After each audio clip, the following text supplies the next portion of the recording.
আসসালামু আলাইকুম। কেমন আছেন সবাই? আশা করি সবাই ভালো আছেন। আজকে আপনাদের সাথে দারুণ একটা বিষয় শেয়ার করব। সে কথাটা হচ্ছে এই যে জায়গাটা, এটা হচ্ছে একটা শ্মশান ঘাট। এই ভিডিওটা আমি যতবারই চেষ্টা করতেছি যে আমি দুবার ভিডিওটা ছাড়ছিও। যারা আমার রেগুলার ভিডিওগুলো দেখেন তারা হয়তো বা এই ভিডিওগুলো দেখছেন। শর্ট ভিডিও চলছে, কিন্তু লং ভিডিও করতে গেলেই কিছু দূর যে ভয়েসটাই আমার থাকতেছে না। এটা কেন হচ্ছে শেষ পর্যন্ত ক্যাপকাটে আসছে। আমি এডিট দিয়ে সবসময় এডিট করি, যে অ্যাপটা আছে ফেসবুকের এডিটস অ্যাপ, ওইটা দিয়ে আমি সবসময়ের জন্য এডিট করি। কিন্তু আমি এটা হচ্ছে ক্যাপকাট দিয়ে করতেছি এখন। এই ভিডিওটা এই কিছুদিন যাওয়ার পরেই কি জানি হয়, আমি জানি না, হয় আমি রেকর্ড করতে পারি না, না হয় আমার রেকর্ড করতে পারলেও পোস্ট হয় না। এতে কি হয়েছে আমি জানি না। এটা কিন্তু একটা শ্মশান ঘাটের পাড়, আর এটা হচ্ছে একটা খাল পাড়, কিন্তু জায়গাটা আমার কাছে খুব ভালো লাগে, নিরিবিলি, একেবারে কোলাহল মুক্ত। আমি বিকেলবেলা যখন বাচ্চাকে নিয়ে কোচিংয়ে যাই, বেশিরভাগ সময় এই পথ দিয়ে যাই, আবার আসিও এই পথ দিয়ে, চেষ্টা করি।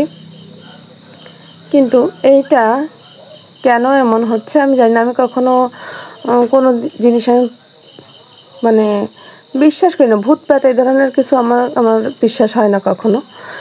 কিন্তু আমি সবসময় আল্লাহকে বিশ্বাস করি।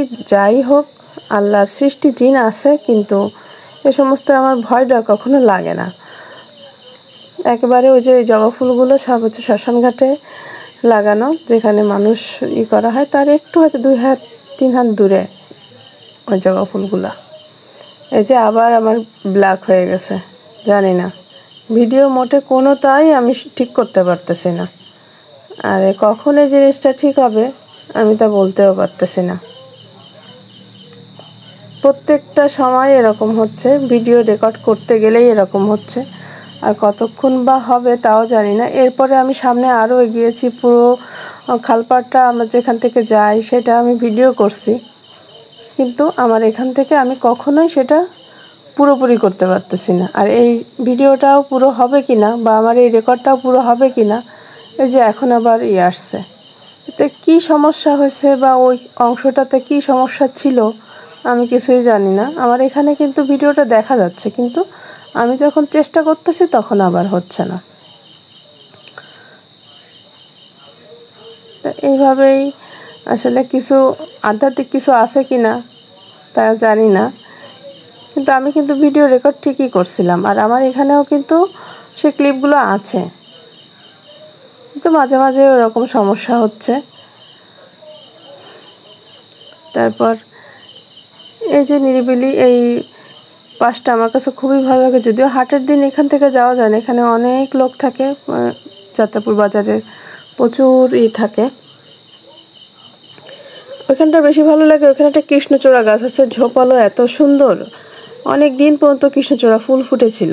আমার কাছে খুবই ভালো লাগে, আমি ফুল প্রিয় মানুষ একজন, আর আমি সবসময় চেষ্টা করি ফুলগুলো, মানে যেখানে ফুল থাকে, বনো ফুল হোক আর লাগানো ফুল হোক, সেটা সবসময় ক্যামেরাবন্দি করতে বা ছিঁড়তে যতটা পছন্দ না করি, কিন্তু লাগাতে এবং ক্যামেরাবন্দি করতে বেশি ভালোবাসি। আসলে এই পথ চলাটা আমার কাছে প্রতিদিনকার খুব মজার লাগে, আনন্দের সাথে। সবাই ভালো থাকবেন, আল্লাহ হাফেজ। যারা আমার ভিডিওগুলো সবসময় দেখে থাকেন তাদেরকে অসংখ্য ধন্যবাদ, যারা আমাকে সাপোর্ট দেন তাদেরকেও অসংখ্য ধন্যবাদ। যারা আমার ইউটিউব চ্যানেল থেকে দেখবেন তারা একটু সাবস্ক্রাইব করে দেবেন, নতুন যারা আছেন। আর যারা আছেন তারা একটু লাইক কমেন্ট করবেন, শেয়ার করবেন। যারা ফেসবুক পেজ থেকে দেখবেন তারা তো অবশ্যই লাইক কমেন্ট এবং শেয়ার করবেন, এবং যারা বন্ধু করেননি অবশ্যই বন্ধু করে নেবেন। সবাই ভালো থাকবেন, আমার জন্য দোয়া করবেন, এবং প্রতিদিনের পথ চলা এভাবেই আমি যেন আপনাদের পাশে থাকতে পারি এর জন্য দোয়া করবেন। সবার সুস্থতা কামনা করছি। আল্লাহ হাফেজ, সবাই ভালো থাকবেন।